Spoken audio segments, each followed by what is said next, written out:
Ndinotenda Mwari zvikuru mangwanani ano. I welcome you all. May the good Lord bless you. Our scripture reading this morning is coming from the book of Esther chapter 4. Esther chapter 4 from verse 12. Esther chapter 4 from verse 12. Esther chapter 4 from verse 12, and I'll read.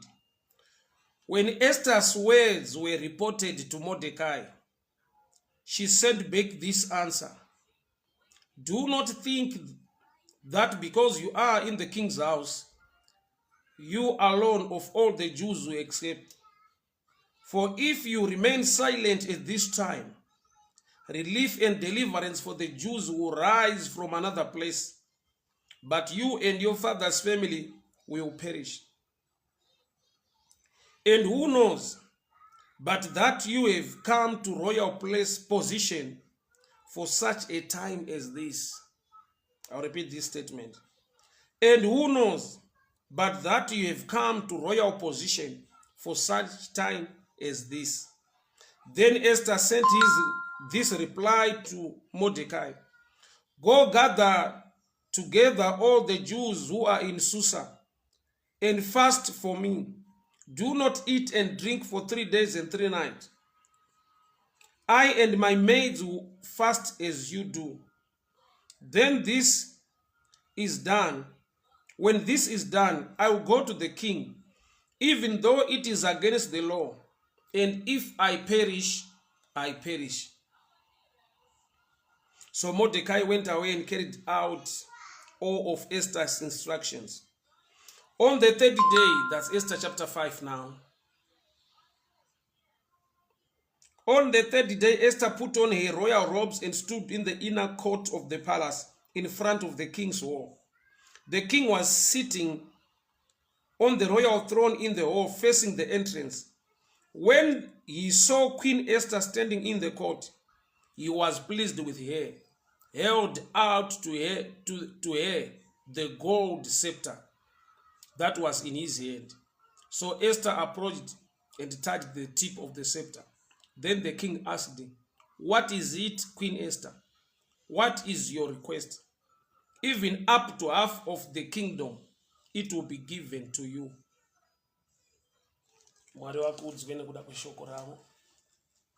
Father, we thank you. We bless your name, we honor you. Speak to us this morning. Instruct us, correct us, and empower us for the glory of your name. In Jesus' mighty name I pray. Amen and amen. Mukoma Makungwa, may the good Lord bless you. Pagadiko Patrick, Mwarawagitire Nyasha, thank you so much for tuning in. I'm so happy to see you online. God bless you, God bless you, God bless you. Mighty Tichiweshe, a blessed morning to you. God bless you. Sister Ndai Pritikat Sunday, may the good Lord bless you. Thank you so much for tuning in. My brother that attend Pedzisi, may the good Lord bless you. Thank you so much for tuning in. My Roshan, may the good Lord bless you. Thank you so much for tuning in. Ndinotenda Mwari zvikuru mangwana na nama zangu. I welcome you all. May the good Lord bless you. Nyandi naye mangwana na nasi. Nde kumira panjimbo. Being in the right place. Being in the right place. Pano paita now. Vana veIsraeri vari muexile. Kune murume amukira the whole clan of Israel. Unonzi Haman. Haman was fighting Mordecai. But ndokubva asvitsa fight yake pamalevels ekuti he wanted to do away with all the Jews. Asi nekuda kwekurongeka nenyasha dzaMwari, Esther was already put in position in the palace. Akava queen. Kureva kuti Mwari vakaita foresee prophetically. Mwari vanoziva. Vakabva vatora Queen Esther vakamisa mu position of authority, position of honor. Vachiziva kuti they will rise a man who will fight the Jews, the people of God. But dambudziko rakaitika kuna Queen Esther now mu palace, mu marriage yake, mu relationship yake na mambo, manga masimuka a challenge. Mambo vanga vati handidi kuona kana munhu pamberi peuso wangu. Wese anongouya in my presence asina kusumwa kana kudamwa anofa. So at that time Haman ndokubva aronga a plan to deal with the Jews, achiziva kuti mupalace Esther agone kundomirira vanhu nekuti mambo asida kuona chero munhu chero mukadzi chero ani, idecree yanga yaiswa namambo. So kunoku Haman uri kunetsa naMordecai waronga a plan to execute, to kill all the Jews.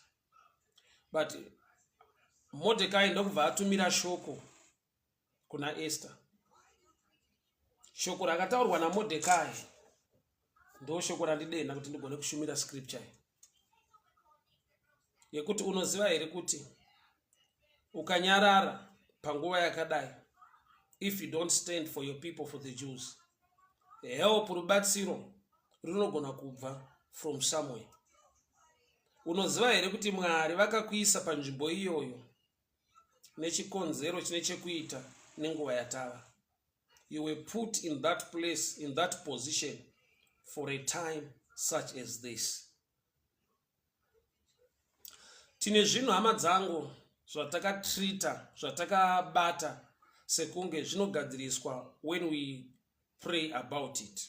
I love prayer, I respect prayer, but hepano pane nyaya. Prayer is not the master key.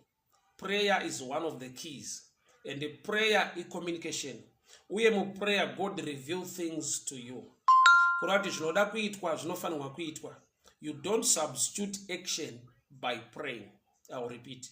You don't substitute action by praying.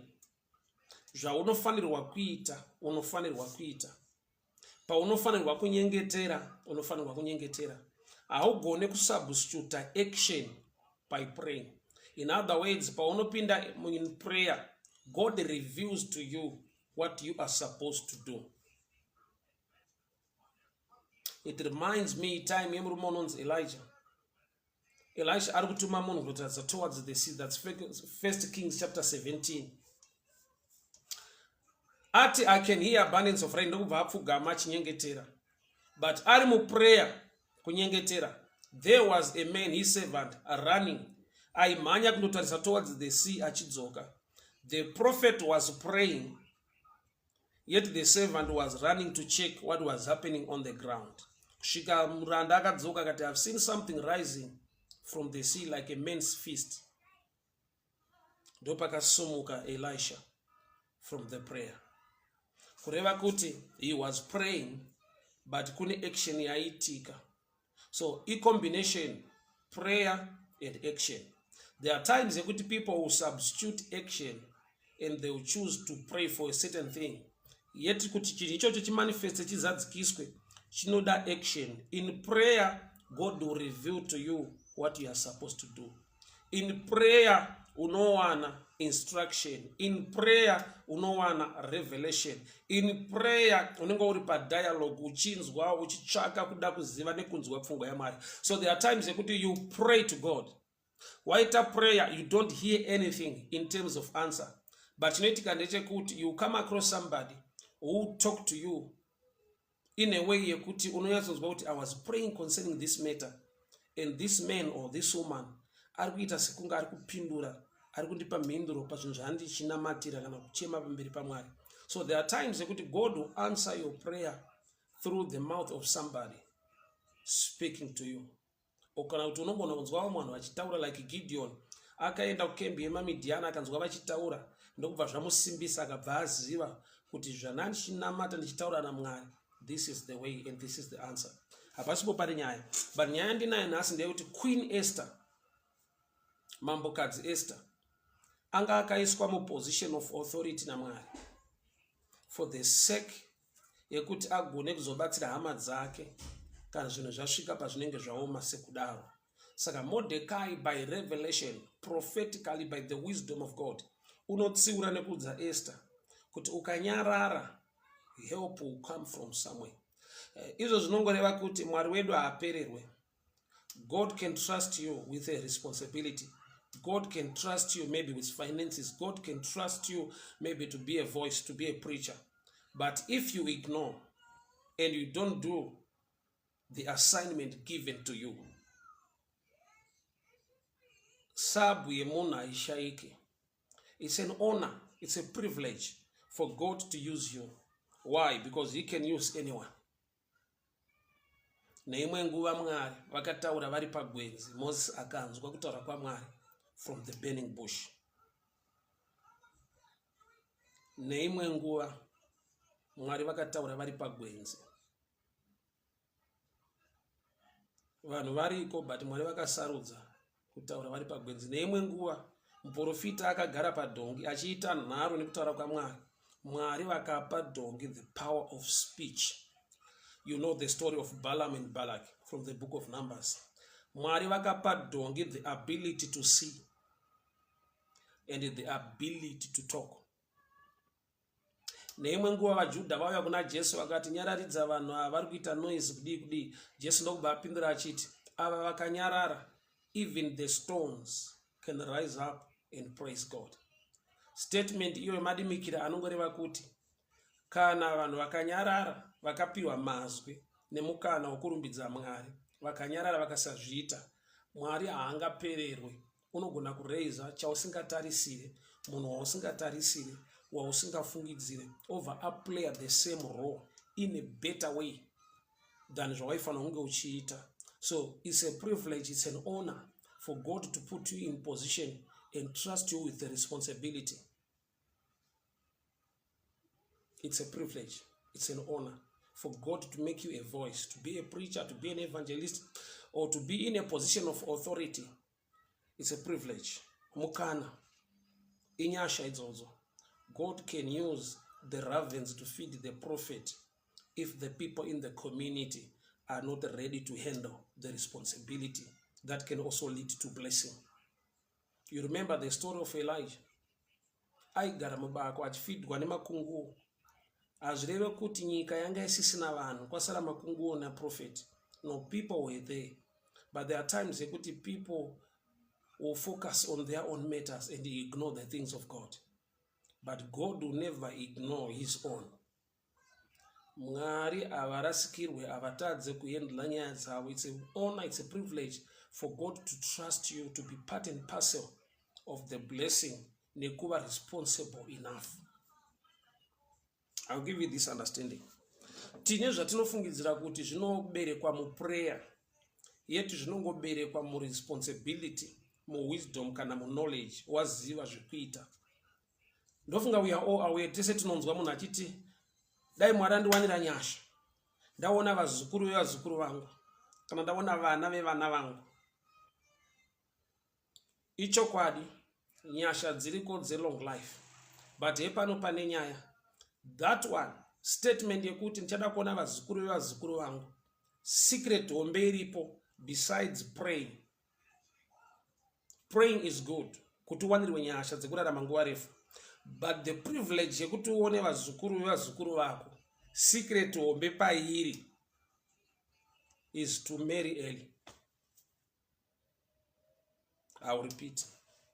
Ukada kuona vana vevana vako, une pfungwa iwe kuti ndakura Mwari nafuna ndiwanira nyasha ndione vana vevana vangu, ukanonoka kuroora, wahinda that request iwewe pachako. Men can be hindrance to the answer yaari kuda kuti Mwari vamupe. Men can be a blockage. If he lacks wisdom or understanding, men can be a blockage to the request yaaita kuna Mwari. You know, I love jokes. There was a time, pane clip yakambo tenderedza so. Yandaitaura pamusoro pe-example yekubhaba. Sometimes patinoisa majokes, people just love the joke, but waita miss kuti yaida kuedza kuinterpreta chii. Ndaimbotaura nemwe nguva ndikati kana munhu akaenda kubhaba, anogera wacho the baba ndiye anobvunza munhu auya kuzogerwa kuti uri kuda hairstyle ipi ndikugere sei. But kana munhu aine mhanza, pama hairstyles acho ane limitation. The only way yaangawane help from the barber kugerwa musoro wese zuda kana kuti baravara, which means kana une mhanza une limitation, your request haina kurambwa, but musoro wako unorwa ne request yako kana uchida kugerwa more iwe uine mhanza pese pasisina bvudzi apa, your choice haisi valid because une mhanza. So men can be a blockage to the prayer request yaari kuita kuti Mwari ndiitirei. Ichokwadi ndiMwari weminana, but just imagine waenda kubaba woti ndigerei muoko une mhanza, although you believe kuti Mwari ndiMwari wemamiracles, but unotoziva kuti I am a blockage. Zvandiri zvacho, it's a blockage to the request yandiri kuita. Men can be a blockage ku request yaanochema kuti Mwari ndiitirei. So kune zvinowanikwa muprayer, kugoita zvinowanikwa muwisdom nekuacta uye nekuziva your responsibility nekuita the right action. Wanamata kuti ndipei Mwari mudzimai wekuroora, wanamata kuti Mwari ndipei murume anondiroora.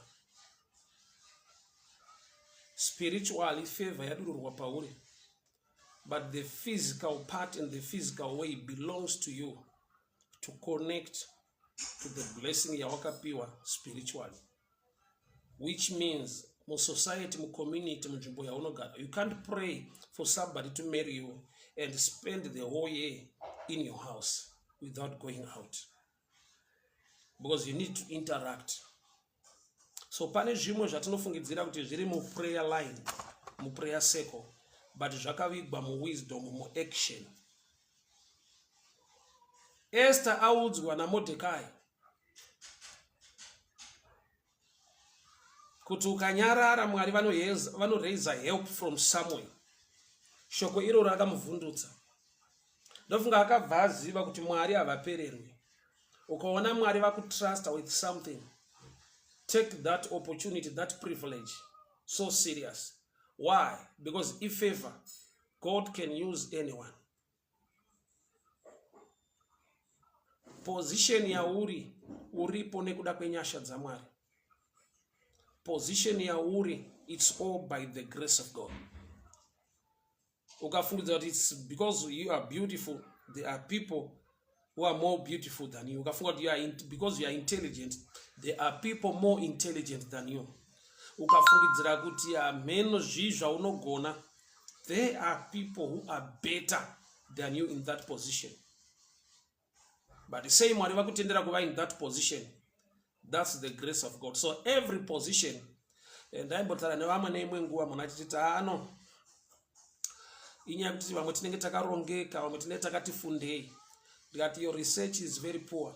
There are people vakarongeka, vakangwara, vakafunda kukudarika, but vasina kutrustwa neposition yauri naMwari. Zvekuti ukaita research yako uchaona kuti kune vanhu vanokukunda zvaunoita and they are not employed. Kune vanhu vari intelligent kudarika iwewe, they are not employed. Kune vanhu maybe vari more beautiful than you and they are not married. Bible note the race is not to the swift, nor the battle to the strong, but time and chance are given to all. Tunaita zvekupiwa hama dzangu, time and chance are given to all. The race is not to the swift. That's Muparidzi 9 verse 11. Ecclesiastes 9 verse 11. The race is not to the swift, nor the battle to the strong, but time and chance are given to all.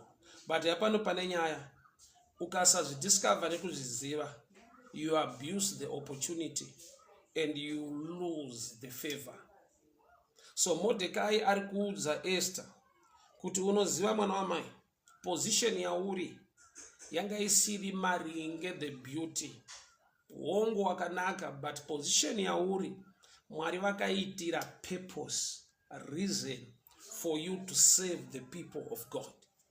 Who knows? You were made queen, you were put in such position for such a time as this. Kuda kuti Mwari vakaita foresee a challenge against the people of God. Ndokubva vapa favor kuna Esther, a foreigner. Vanhu vakapambwa vari muexile, a foreigner. Akava a queen, akakwikwidza nemacitizens emunyika imomo, akakwikwidza nemhandara dzenyika imomo, akakwikwidza nevanga vakanaka munyika imomo. and she came out number 1. Akawana favor pamberi pamambo.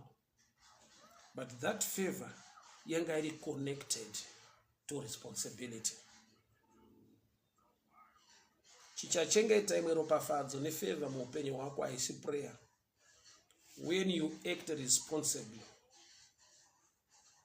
when you act responsibly, when you act responsibly,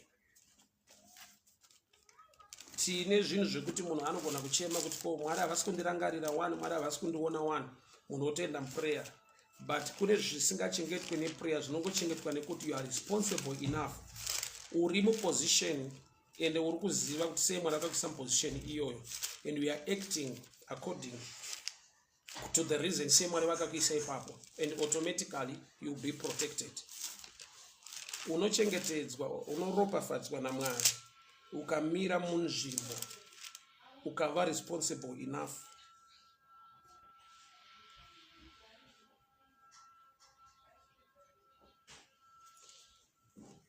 People of God, hear me very well.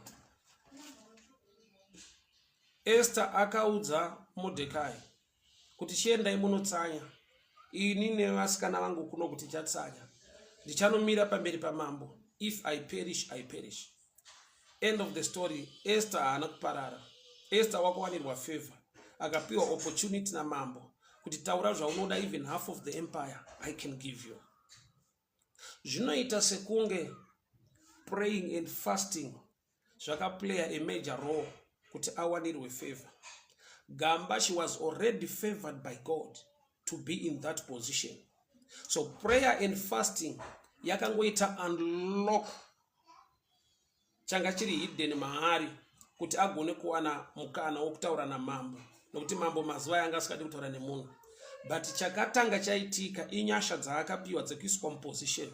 So iye paakada responsibility to stand on the gap for the Jews, akati if I perish, I perish. Paakaita that vow kuti ndaakunomira pamberi pamambo, ndaakuita responsible enough, favor was granted. I'm not saying kutsanya kwa kusina basa, but I'm saying zvakataura Mordecai ndizvo zvakadena favor paakaita follow. Mordecai akati dai waiziva kuti wakaiswa muposition nekuda kwenguva yakadai hawainyarara. So kureva kuti iye paakanzwisisa kuti sei ndakaitwa Queen Esther, I need to stand for my people. Already the heavens were opened, favor was released. Haigona kuurawa. Iye paakati if I perish, I perish, she was not going to perish. Why? Nokuti anga akuita chikonzero sei Mwari vakamisa in that position. People have prayed, vachishamisika kuti sei ma-answers haasi kuuya paprayer. Gamba, in prayer God will release information, knowledge or instruction so that you must know what to do. Kuziva zvaunofanirwa kuita. So pane zvaunofanirwa kuita, zvaunofanirwa kuziva. Ukazviita izvozvo, it's more than prayer. Doing what you are supposed to do zvinoreleasa favor muupenyu hwako. Sei uri panzvimbo yauri, sei uri muposition yauri, hakuna here aigona kupinda panzvimbo iyo. Ndaimbotaura nemwe nguva ndichiparidza kustraight kuti unoona here kuti muposition yauri zvichida kubasa uchifungidzira kuti mamwe ndiwe wega wakapenga unogona, ukanzi wafa replacement hainetse, ukanzi wadzingwa replacement hainetse, ukanzi waba replacement hainetse. Kampani haisizostruggle kuzotambudzika kuti ndingabva, saka tingawane kupi mumwe. Kune vakawanda vakatomirira that position. Saka ukaziva kuti uri position iyoyo by grace, act responsibly for God to protect you and bless you. Muwanano chaimo muchiseparata pane vakatomirira, muchingoseparata pane vakatomirira.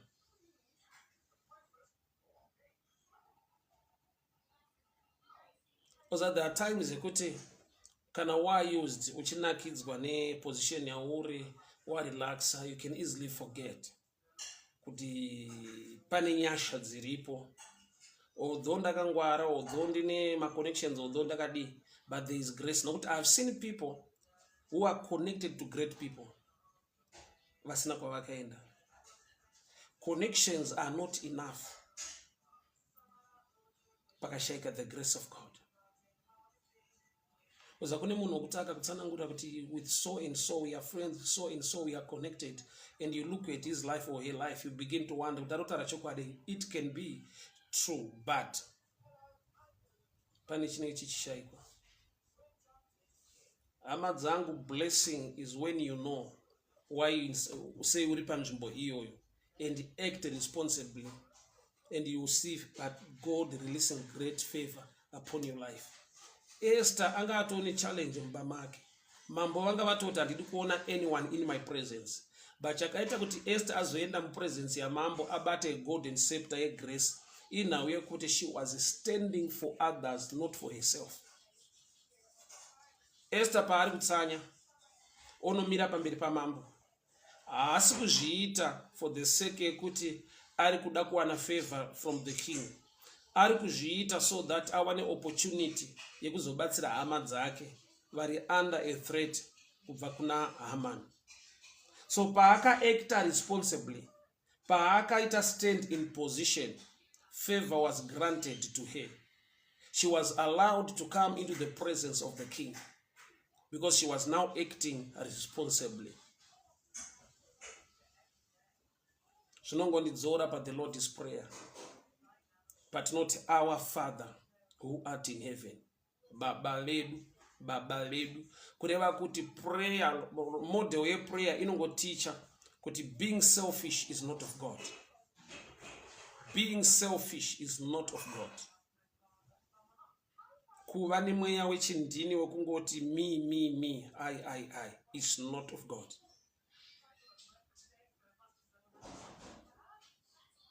Our Father, Baba vedu. Kureva kuti ndiri kutobvuma kuti ndi baba vedu inini nevamwe vanhu. Handisi kuti baba vangu, asi kuti ndi baba vedu. Whether munhu anopinda kuchechi kwenyu apinde kuchechi kwenyu, but chingoziva kuti Mwari ndi baba vedu. Nani vamwe tinogona kusazivana, asi azviite kuti baba varege kuziva vana vavo. I always give people this example kuti ndakambogara kukwekwe. Kana ndakaita umwe mwana kukwekwe, ndikazouya kuHarare, ndikabvunzwa ini kuti ndine vana vangani, ndinogona kuti 4.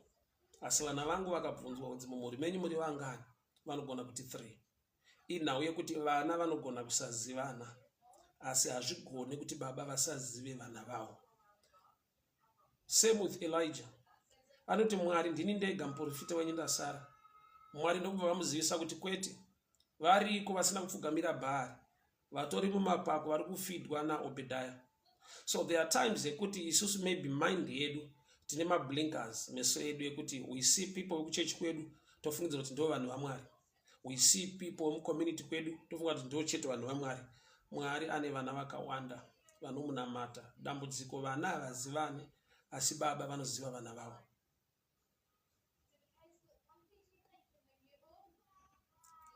Esther chakaita kuti abatirwe a golden scepter of grace, of favor na mambo. Iyo mambo vanga vata ndidi kuona munhu mberi kwangu. She was now acting responsibly for the sake of the people of God, for the sake of brethren, for the sake of the Jews. Why? Nokuti Mordecai is a mature man. Ndiye akamumenta, ndiye akamudzidzisa, ndiye akamuudza kuti position yauri hauna kuiswa kuti ungova munhu anongoenjoya kuti ndaa Queen Esther. Truly you can enjoy life as a queen, but you must know there is a responsibility attached to your higher position. Ukaignore responsibility iyoyo, the game is over. God can use anyone. God can bring help to his people through another channel. But kana Mwari vakushanda neimwe channel, vaignore iwewe. When God ignores you, when the blessing and the favor of God no longer flows through you, you perish. Pane nguva yekuti we relax, we forget kuti sei Mwari vakanditendera kuva this privilege pakuita izvi.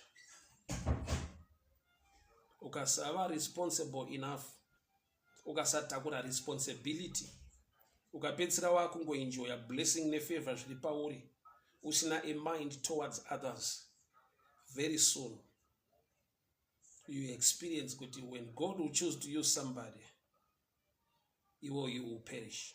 Mwari vakasakushandisa as a channel, flow of blessing, favor zvikamiswa kuflowa nepauri, you are doomed. So for the continuation of the flow of favor, could it flow through you, act responsibly. I've seen God doing this in my life. Pandinonzwa the burden to win souls, the burden to go out in the streets, marenk, mabaz, chinoparidza. I feel relief in me, and it ushers me into a new dimension of blessing. Pandino acta responsibly, maringe the gift that God has deposited in me, I always come across another level of blessing.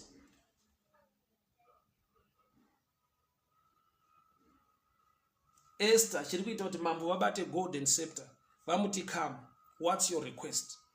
Even half empire I can give you. That was a great opportunity.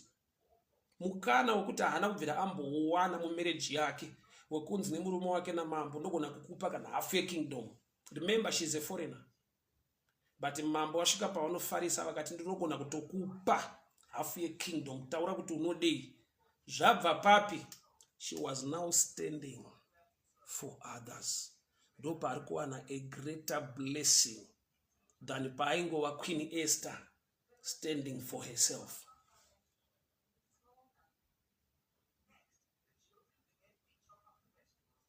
Mwari vakaziva kuti ruda kudiridza garden rakakura, vanowedzera the supply of water inopfuura nepauri as a hosepipe, as a channel, kuti ugone kudiridza garden rakakura. The greater the vision, the greater the provision. The greater the vision, the greater the provision.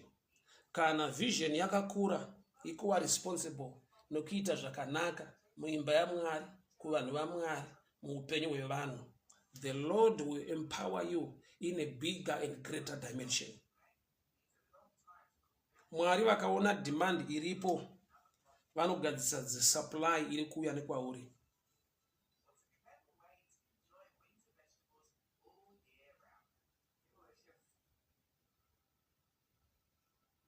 Esther awana mukana wana sina kubvira ambowana upenyu hwake even arorwa namambo. She was Queen Esther, yes. She was in the palace, yes. Achidya zvaanoda, upenyu hwakanaka ari imomo. But musi waakafunga kuti I need to fast for the people of God who are in trouble, ndopa akanzi namambo, just come and tell me what you want. Even half of my kingdom I can give you.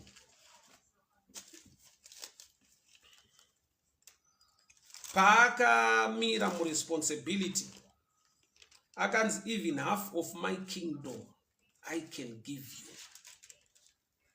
What a great honor, what a great opportunity, what a great favor. Iri kuya nekuti kudii, ane a tip yaapiwa na Mordecai.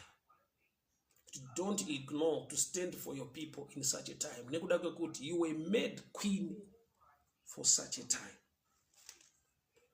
Esther chapter 4, verse 14.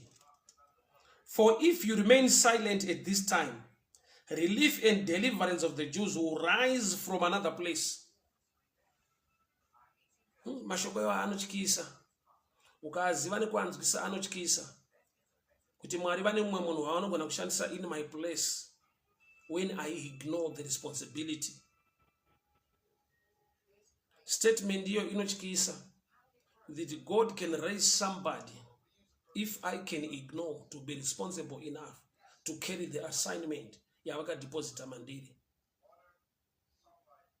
So I need to guard this calling, this gift jealously, to treat this gift and this calling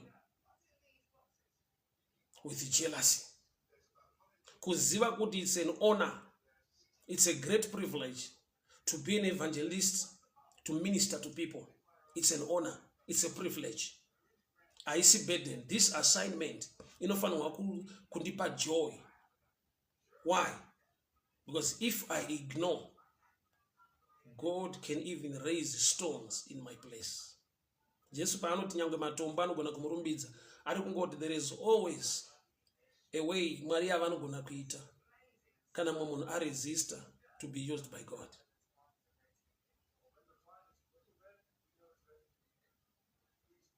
People of God, hear me very well. Mordecai is a mentor, is an elder. Ari mentor Queen Esther. Esther, she's in position, but she's not aware. Kuti Mwari vakazviita nechikonzero. I don't know whom I'm talking to.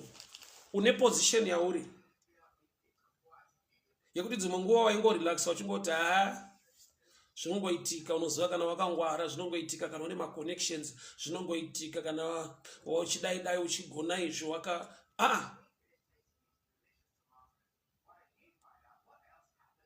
hazvina kungoitika nje. You were made queen for such a time as this. So nguva yako ukasaiziva, mwaka ukasauziva, mukana ukasauziva, kuti sei Mwari vakaita sekunge vakavavarira inini, vakandiropafadza, vakandisa muposition. Is it for me to enjoy? Ndongofara ndonakiridzwa zvopera. Kana there are people somewhere somehow who are crying, and when God looks at me as queen, I am the answer to those people. Munoziva here kuti mhinduro yemunhu nhamo yemunhu yekutanga, man was lonely. Mwari ndokubva vatsvaga kuti mubatsiri, vakashayiwa kumwe kwese kusvika vamupa Eve. Munhu akafara, akarova a poem, bone of my bone, flesh of my flesh, kureva kuti answer yakaunzwa kunhamo yemunhu wekutanga naMwari kuunzwa kwemunhu muupenyu hwake. You are somebody's answer. In your position, uri mhinduro kuupenyu humwe munhu. Ukaziva kuti uri mhinduro kuupenyu humwe munhu, ukamira on that gap, you will touch the golden scepter. That golden scepter, chimbo iyo ye gold, represents grace, favor, opportunity to come into the presence of the king. And in our times, that golden scepter can also resemble a financial breakthrough when you stand on the gap for the sake of others in your position. Mwari vanokutendera kusangana nezvinobatika zvakanaka zveupenyu, nokuti vanoziva kuti kana zvabatwa newe, somehow, somebody somewhere will benefit. Uchaziva nekutenda Mwari nekuda kwekuti iwe une zvakanaka zvaitika. There are people kuti Mwari vakatarisa avaone munhu, vanoona vanhu. So Mwari kana achidhila nevanhu ivavo, ahadhile nemunhu, ari kudhila nevanhu pamunhu. Mwari vakaona Abrahamu, vari kuona marudzi. So pese Mwari pavanodhila naAbrahamu, vari kudhila nemagenerations. So zvasiyana nekuti Mwari vari kudhila newe as individual.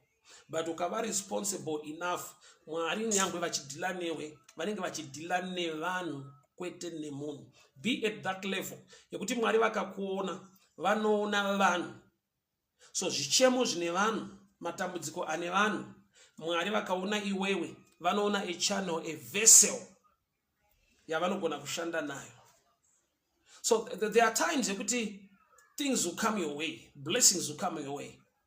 Zvaunofanira kungoziva wega kuti izvi hazvina kuuya for my sake, but zvauya through me for other people's sake.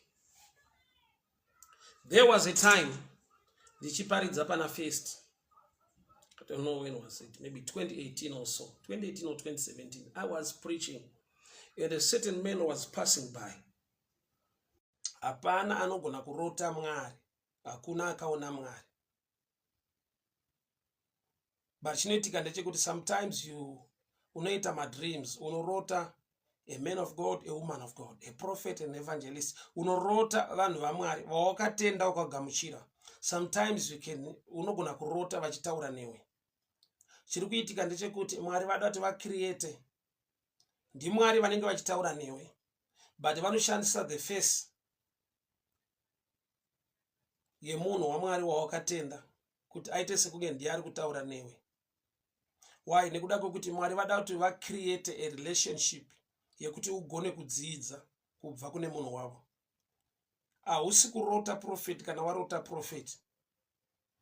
Itsika yaMwari yekuti Bishop Eli pachechi kana Mwari vakuda kutaura naSamuel vanotora the voice raBishop Eli nekuda kwekuti varoda kucreate a respect kana kuti order. Our God is a God of order.